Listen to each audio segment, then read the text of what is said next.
let's talk about the need for Latinx representation in healthcare. The need for more Latinos in the space has become even more essential, especially since the pandemic. This conversation, brought to you by our presenting sponsor, P&G, is super important and may inspire you to make a change. You don't want to miss it. Is Hispanic progress a pro for America? Some people still question it. But when I see mi gente, all I see are pros. The producers and protectors, the programmers and professors pushing the country forward. That's why P&G is proud to join Hispanic Star to empower our communities, because they see what we see, that our progress will always, always be a pro. Help us power progress at hispanicstar.org. Hello, my name is Ilonka Laviz, North America Vice President of the Vicks family of brands. On behalf of Tampax and Vicks, I would like to welcome you to this year's Latinas Make a Difference Summit. We believe Hispanic progress fuels America's progress, which is why we're so excited to partner with Poderistas on their mission to inform, affirm, and inspire Latinas. Equality and inclusion are embedded in our company's DNA. P&G is committed to empower Latinas and their communities by advancing gender equality and supporting programs that promote better education, better jobs, and better health. Improving Latinas' representation in healthcare is critically important and a long-standing commitment for brands like Tampax and Vicks. We are honored to join the Hispanic Star Nurse Heroes Initiative to fight the shortage of nurses with a goal of helping 100 Latinas become a registered nurse. We are pleased to bring you Nurse Heroes Wanted, which will provide visibility to the imminent nurse deficit in America, the gap Latinas have in nursing, and the efforts underway to enable more Latinas to pursue a career in healthcare. Thank you for joining us and enjoy the session.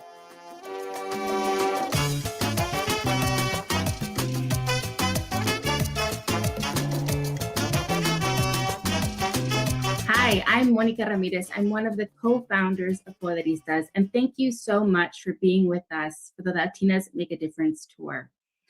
What an important topic we have to talk about today. Salud, closing the gaps in nursing and healthcare. And first, let me just say what an incredible honor I have to be with the individuals who are joining us for this conversation. They are heroes. They have sustained us throughout this pandemic, and we all owe you a debt of gratitude. So I want to start there, and let me introduce who's joined us today. So I am going to have the pleasure of speaking with Carmen Mendez, who's a clinical nurse at Memorial Sloan Kettering Cancer Center, Adrianna Nava, who is the president of the National Association of Hispanic Nurses, and Dr. Naty Cifuentes. Thank you all so very much.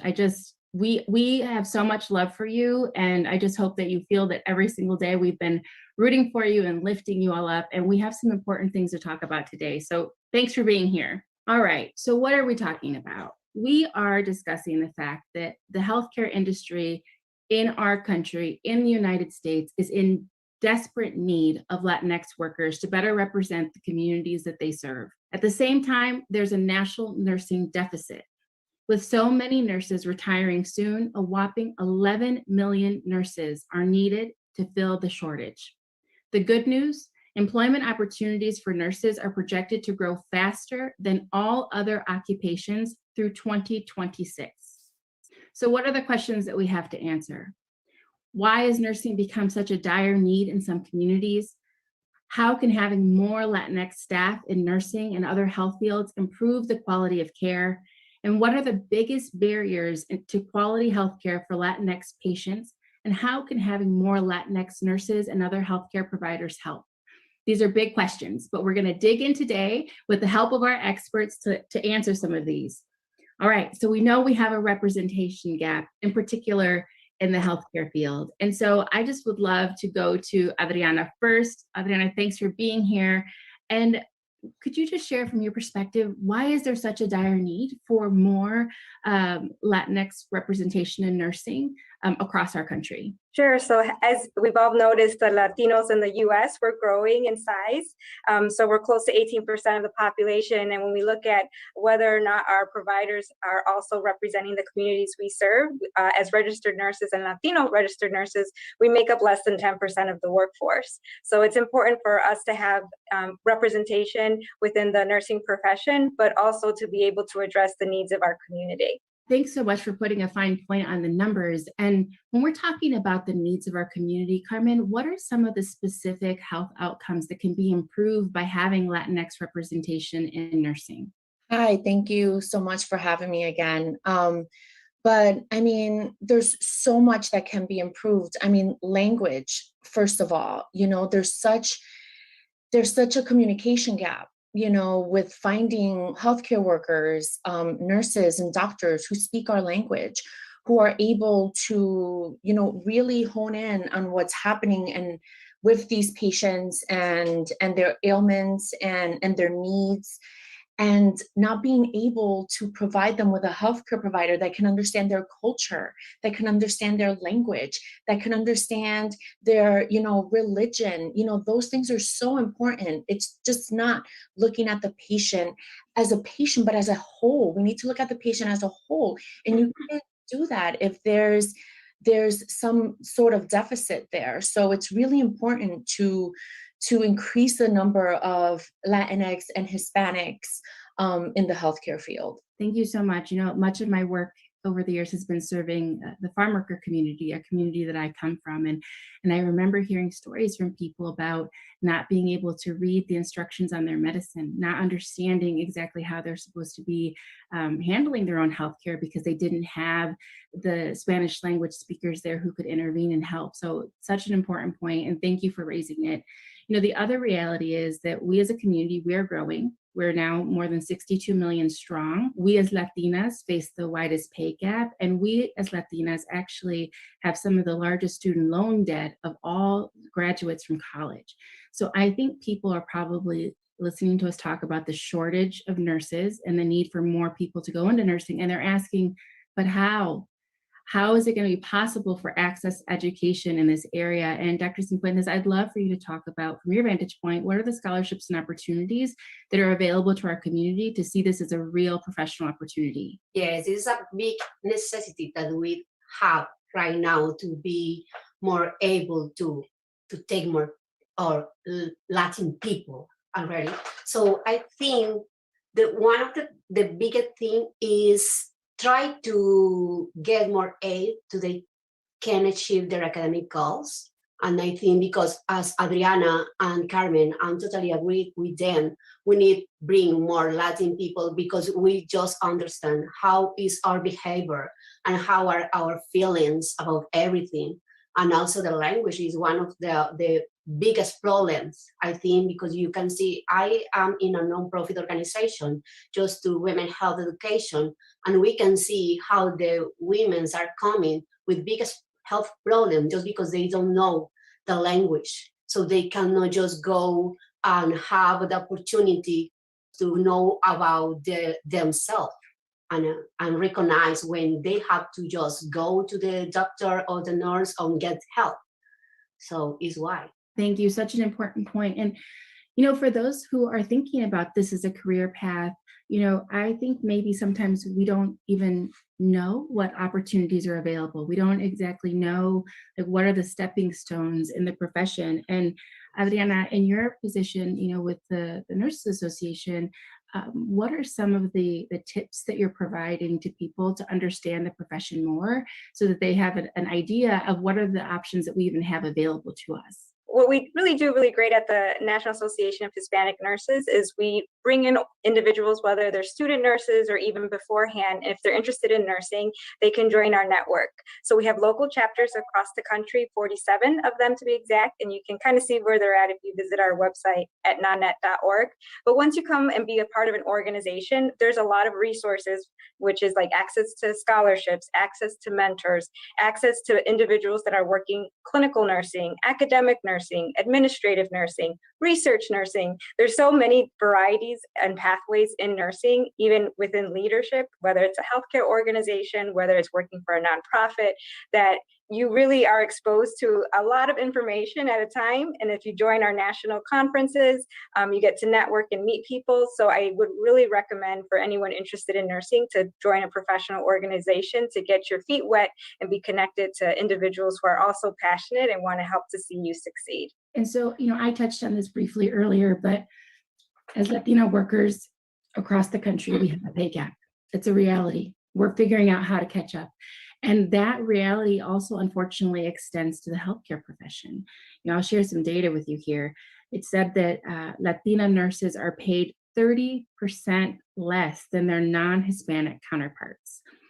And as we think about how we're going to address this pay gap and how we're going to attract Latinas to help take on some of these positions to fill the gap where we have a real crisis in our country of not having enough people to take these nursing jobs, Carmen, I'd love for you to share a little bit about what you think healthcare systems need to do to attract the candidates to take these positions, while also addressing the reality that there's a pay disparity for Latina nurses in our country.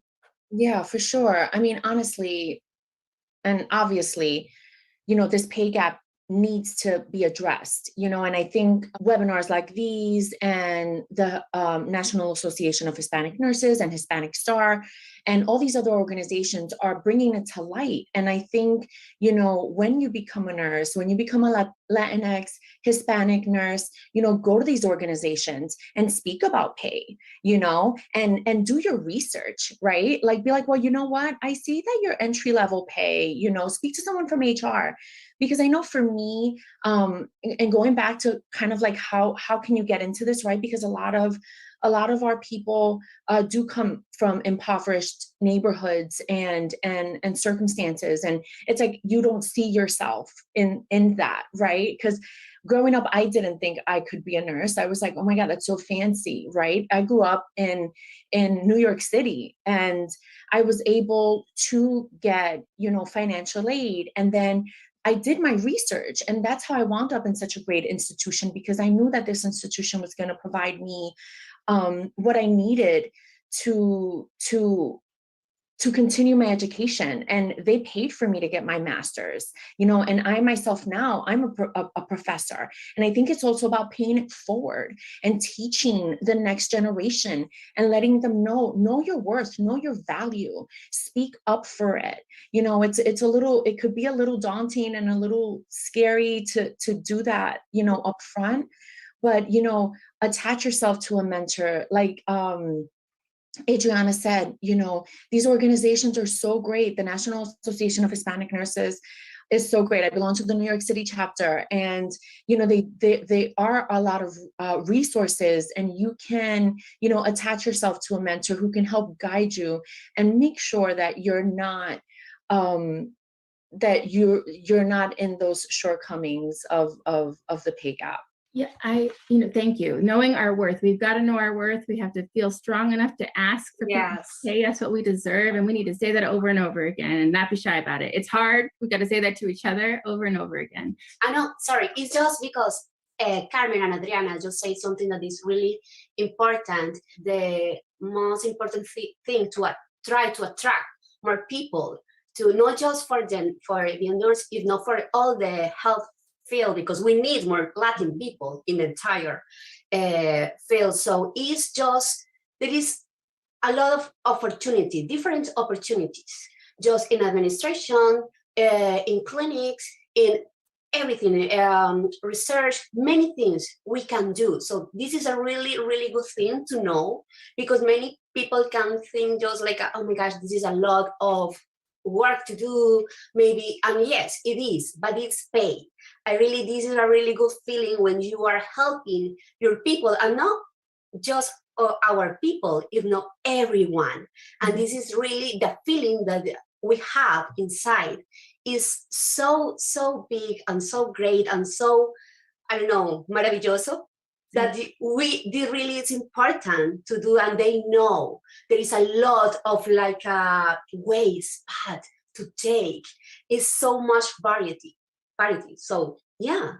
Yeah, I love what you're saying. And I actually want to ask you a follow-up question about that, because there are people who are in different professions right now, who are in different careers, and they might be thinking about a switch. They might be thinking about going into healthcare, even if, currently they're in accounting or something different.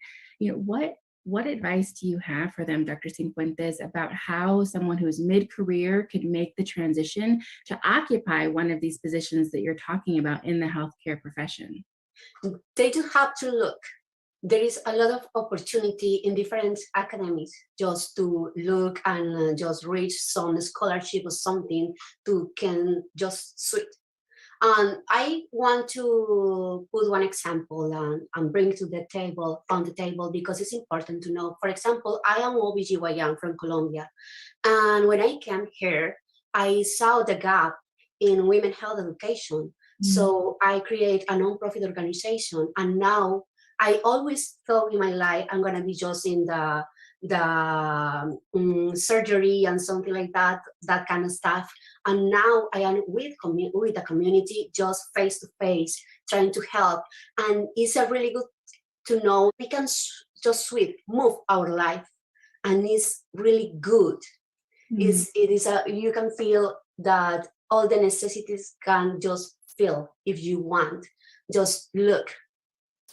Yeah, and there's so much need. I mean, you all Yes. know better than any of us how much need there is. And, I started at the top by giving you all flowers virtually because we honor you, we celebrate you, we appreciate you, and we know how hard your job is.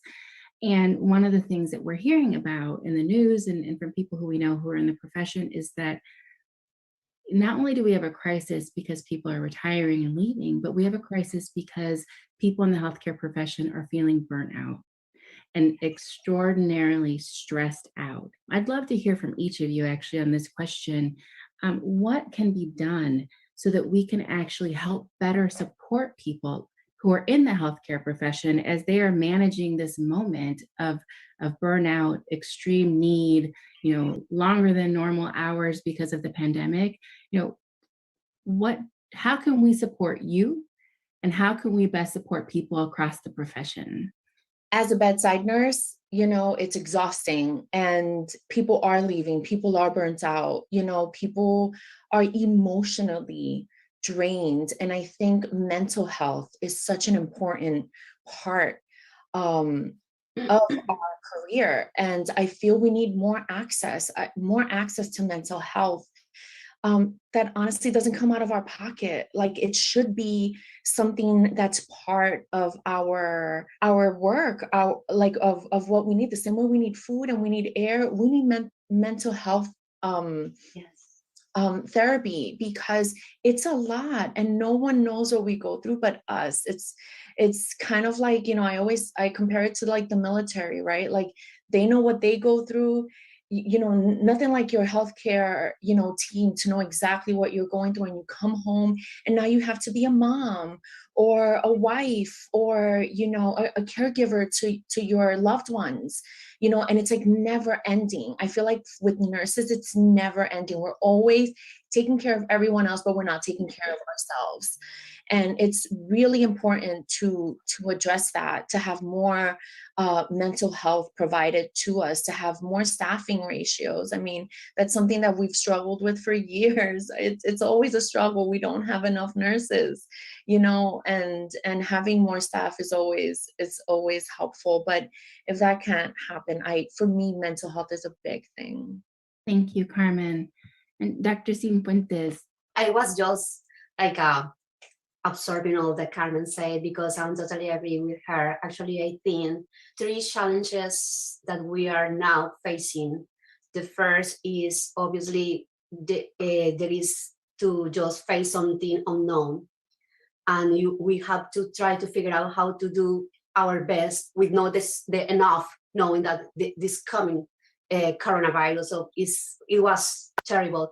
Another thing that is the huge volumes of patients exceeding the capacity of hospitals. And third, and I'm going to join with Carmen in this point, is the many overtime that at the end of the day, the mental health of health workers have been critically compromised. So we need more therapy in all the fields, because if you see in the administration field, they need help too, because it's everyone in this health field need that. So I don't know, maybe with the time we can try to figure out how to improve it.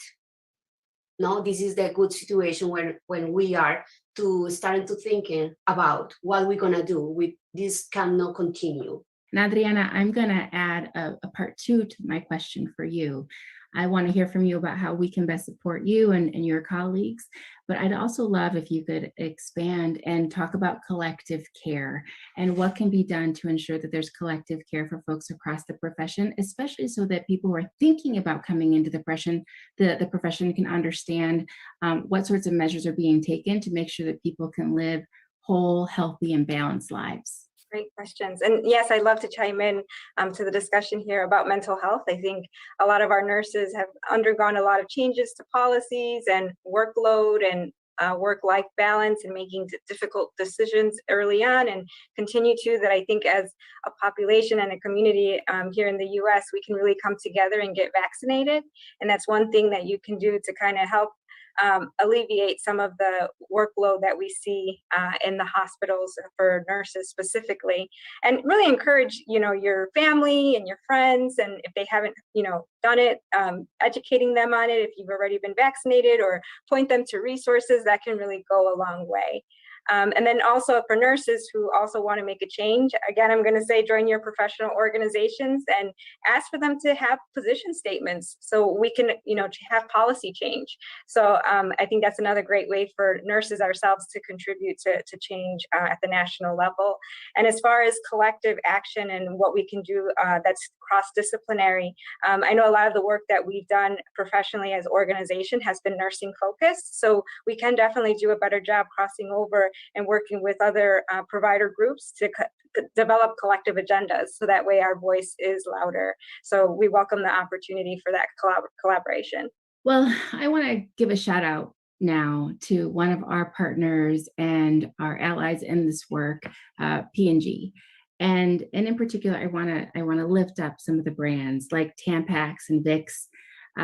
We all know that how many have multiple jars of apple rub in our house? Like I have 11, I think last time I counted. It's one of our favorites. But these companies are taking meaningful steps to attract Latinos to become professionals in the healthcare profession. They're doing this through programs like Nurse Heroes Wanted and initiatives designed to help more Latinas become nurses. Can you each talk a little bit about the programs, more about these programs, and what they're doing for Latinas, and specifically what you think that these programs can do to help close some of the gaps that exist for Latinas? And I'm just going to go right across the line. Carmen, what are your thoughts? I mean, speaking of Nurse Heroes, I had the privilege to be part of the Nurse Heroes choir this past summer. And we recorded a PSA and we sang the national anthem in Spanish so that we can bring more awareness and show more representation of Hispanics and Latinx nurses, and also bring to light the shortage, bring to light, the need for more nurses in general, about the shortage. And I think organizations like these, like Hispanic Star, like Nurse Heroes, who are dedicating, their time and their funds to increase, the nursing profession, is amazing. I think these organizations are probably going to be, part of what saves our profession. Hopefully, I'm putting that out in the universe, so that more people can get involved and really participate and become nurses. Come become a nurse. It's great. It's a lot of work, but it's so rewarding. It's really great. We're all accepting that into the universe and helping you to lift that up. Dr. Cifuentes, what are your thoughts? How can these programs help? How are they helping, and what other ways can they help close the gaps? Well, I think it's amazing because all these organizations are closing these gaps. So we can have more people helping and doing this great job. So as Carmen said, because I don't know, always is Carmen. I'm behind Carmen always, but yes, please just join us and try to just come with that organization to try to make the Latino people know more. And as we can really change the things, and how can we really, with all the happiness that we bring inside, just like a spread for all our communities. I'm more than sure that with more people in the no, I mean I am not a doctor, but for a nurse to be nurse and to be doctors, and many in our fields are necessary. So please don't be shy. Just come with us. Yeah. And Adrianna, talk about how these programs can help you in the association. You represent a collective. You represent many, many individuals who are working across our country as nurses. So what can these programs do to help you and the association? Yes, I was really happy to learn about the Hispanic Star and the scholarship work and fundraising that they were doing, and especially the prioritizing of Latino nurses in the US. And I think that's great work. And we've been working together to elevate that. And, you know, it's really important to elevate nurses because we are at the forefront and we're touching patients' lives and families every day. And it's funny because whenever you hear about, you know, an incident when someone is sick and goes, you know, to the hospital or to the clinic, they always share a story about, you know, how a nurse impacted their life. And it's really great that we're, you know, despite the, you know, what's going on with the pandemic, nurses have really played a key role in making sure that families lead healthier lives. So if we can do anything to elevate nurses and break down barriers for them to become nurses, whether it's financial barriers or needing networks or mentors, any collaboration to do that is great. So among the many people across our country who are Latinx and others who are not Latinx, but are very much part of the fabric of our country and have been frontline workers throughout this pandemic, are immigrants. And we know that sometimes immigrant community members are fearful to access services, including healthcare. So I'd love to hear from each of you about how you feel the healthcare profession can best support immigrant community members, including undocumented immigrant community members, so they'll come forward to get the care that they need before they require acute care or before they're so sick that you know, maybe it'll be difficult to provide them with all the care that they need. And I'm going to start with you, Dr. Cifuentes, because I know so much of the work that you're doing is with women, you know, and the care that you're providing is multifaceted. Yes, well, I'm more than happy that you are asking that question, because really the message that I want to be totally clear here and just live here is there is no important if you have documents or you don't have it. There is no important because you always can just come to the hospital. We have a lot of programs to help our people and nobody gonna ask nothing about documents or not. Please don't feel fear or something is strange or weird, because we are just coming to help you. And the most important in the life is our health. So please just come with us. Don't feel afraid, don't feel bad. For us, it's more than that happy. Try to help and try to just keep you in your feet, the most healthy you can be. And Carmen, your experience, you know, what has it been with immigrant community members, and from your vantage point, what can we do to best support them? Absolutely. I mean, you know, this summer I spend most of my weekends helping to vaccinate the Latin community in Harlem, in New York City. And a lot of the time they were so nervous to come in. And because of their immigration status, and they would like show me their passport, like, and I'm like, it's okay, like, please come in.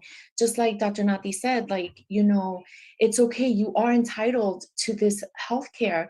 And I feel like it's unfortunate, but you know, a lot of our community is rightfully so distrusting of the healthcare profession. And I think if they see more people like us in their neighborhoods, giving them the information, letting them know, yes, please come and take care of your health. Come for your mammograms, come for your screenings, come for everything, and we will take care of you. We care about you. We want you to be part of our community, part of our country. Then I think if you keep saying it enough, I think people eventually will believe you, but it has to be, a representation of us. Unfortunately, it when it comes from another race or another group, it's just not taken as honestly. I think us as Latino and Hispanics, we need to go into our communities more and provide this information for them. And Adrianna, I'd love for you to talk more about what we can do to ensure that immigrant community members feel welcome to access the services that are being provided. I'd also love if you could talk about how we support individuals from immigrant families, some of whom are DACA recipients and others, people who are coming from mixed status families. How can we best support them to become part of the profession? Sure. So licensing to become a nurse is different depending on the state. So there's some states where if you are a DACA recipient, you'll be able to enroll, and some you may not be able to. So definitely looking into the schools that you're looking to be licensed in or apply to is really important. But again, I go back to joining an organization such as NAN. So you have the network of individuals that can help support you while you try to navigate the education system. And I really would like to applaud our members nationwide because, as Carmen said, a lot of them are out there in the community providing preventive care services or providing information in English and Spanish to our communities frequently, even during the pandemic. So I would like to applaud our nurses across the country for doing this work. Thank you. And thank you all for also lifting up our partner, Hispanic Star. We at Poderistas are honored to be part of the work to advance Latinas in the healthcare profession. We know that there is a huge need. We as Latinas are caregivers, we are caretakers. We open our hearts, we open our homes, and we try to lift our communities up. And part of this work is very much the work that each of you are doing in the healthcare profession. We could not have survived and we could not sustain without you throughout this pandemic, before and certainly going forward. So we are grateful to each of you for what you do, for all that you give, and for the ways that you're leading. You have heard the call. For those of you who are listening and tuning in, we need you to jump in, to become part of this great cadre of individuals who are providing the care that's needed across this country. You have been invited, you have been encouraged, you have been told where to find resources, and we hope that you will take this call seriously. Poderistas is proud to bring this information to you today. Please stay tuned, continue to follow us so that you can learn more about scholarship opportunities, and also so that you can hear from individuals like those who joined us today about their journey and their experience, because there's certainly a place for you as a nurse or in some other role in the healthcare profession. If you're not already following us at Poderistas, you can find more information at Poderistas, Poderistas.com. You can also follow us at Poderistas on Instagram, Twitter. We're also on Facebook. Look us up, follow along, join us as we celebrate each of these amazing Latinas who are leading the way in healthcare. And please don't be shy. We've heard today that we need to speak out about what we need. We need to claim our worth. We need to encourage people to take their own healthcare seriously. We need to ask our leaders across the country to not only prioritize physical health, but mental health as well.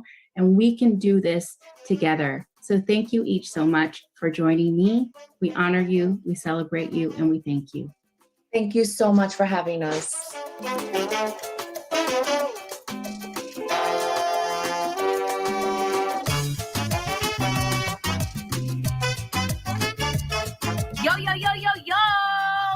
up? It's your girl Rachel La Loca from the Latinos Out Loud podcast. Hola, what's up? How you doing? I am so happy and honored to be part of the Latinas Make a Difference conference. And I'm also excited to say it like that so that my earrings knock me in the cheekbone several times, because Latinas make a difference. We make all the difference, okay? And I feel very balanced now that I've done my neck exercises for the morning. I want to share my Poder in Action moment, because as a comedian, there was a time in my life where I felt I may not be able to make people laugh, let alone myself. And it was when the doctors diagnosed me infertile. They told me I had unexplained infertility. I just could not get pregnant. We tried IUI, IVF, III, all the acronyms in the infertility world of medicine, and nothing worked. And at that point, it got dark. It got deep. It got heavy. You know, again, I felt like I couldn't joke. I couldn't laugh. I didn't know what to do with my career at that point. And it just all got really black. You know what I'm saying? And at that point, like, I just relied on instincts. And my instincts told me to look at my orbit. Look at what's revolving around you. And I garnered and pulled strength from that orbit. My network, my family, my friends, which was so organic to me anyway, being Latina. They were right there. I just needed to grab a little bit more. And that instilled more faith in me. So much so that I actually left the world of being Jewish. I'm so sorry, Dad. I know you're still mad at me. I'm sorry, but I left that world and I started taking RCIA classes, the Rite of Christian Initiation for Adults. And I was baptized, confirmed, and received Holy Communion, all three sacraments at once. Bing, bang, boom. It was great. And then 3 months later, after all of that renewed faith that I pulled from my orbit, from my religion, I got pregnant. There were some other things that happened too, you know, bounce, chicka, wow, wow, that happened. But I got pregnant naturally twice. I have 2 boys. They are 6 years and 3 years old now. And I'm so thankful to them, you know, because they made such a difference in my life, you know. And as their Latina mom, I know I make all the difference in theirs. I'm Michelle. I'm gonna cry. I gotta shut this thing off.